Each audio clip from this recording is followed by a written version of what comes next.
முதலமைச்சர் முத்தமிழ் அறிஞர் கலைஞரின் சீரிய முயற்சியால் தமிழ்நாட்டிலேயே ஒரே ஒரு மத்திய பல்கலைக்கழகத்தை திருவாரூர் மாவட்டம் நீலகுடி பகுதியில் அமைத்தார். இந்த தமிழ்நாடு மத்திய பல்கலைக்கழகத்தில் தமிழ்நாடு மட்டுமின்றி கேரளா, ஆந்திரா, கர்நாடகா, பஞ்சாப், மத்திய பிரதேஷ் உள்ளிட்ட நாட்டின் பல்வேறு பகுதிகளிலிருந்து 3000த்திற்கும் மேற்பட்ட மாணவ மாணவியர்கள் பயின்று வருகின்றனர். இந்த தமிழ்நாடு மத்திய பல்கலைக்கழக மாணவ மாணவியர் தங்கும் விடுதிகளில் வழங்கப்படும் உணவுகள் தரமற்ற முறையில் இருப்பதாகவும், புழுக்கள், இரும்பு துகள்கள், கம்பி போன்றவை உணவில் கிடப்பதாக குற்றம் சாட்டி எழுந்துள்ளது.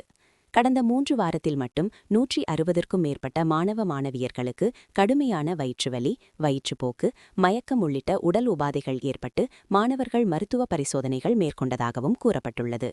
மாணவர் கூட்டமைப்பு சார்பாக பல்கலைக்கழக மைய பகுதியில் நேற்று இரவு நடைபெற்ற கூட்டத்தில் பல்கலைக்கழக துணைவேந்தரிடம் பல்கலைக்கழக மாணவர்கள் கூட்டமைப்பு சார்பாக மனு அளித்து குற்றச்சாட்டு குறித்து விசாரிக்க நடவடிக்கை எடுக்கப்பட வேண்டும் என முடிவெடுக்கப்பட்டுள்ளது.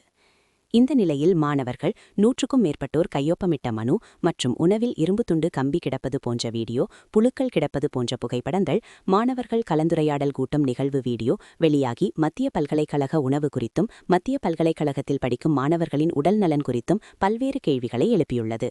உடனடியாக மத்திய பல்கலைக்கழக நிர்வாகம் தலையிட்டு மாணவர்களின் இந்த பிரச்சினைக்கு நிரந்தர தீர்வு ஏற்படுத்துமாறு கோரிக்கை விடுக்கப்பட்டுள்ளது.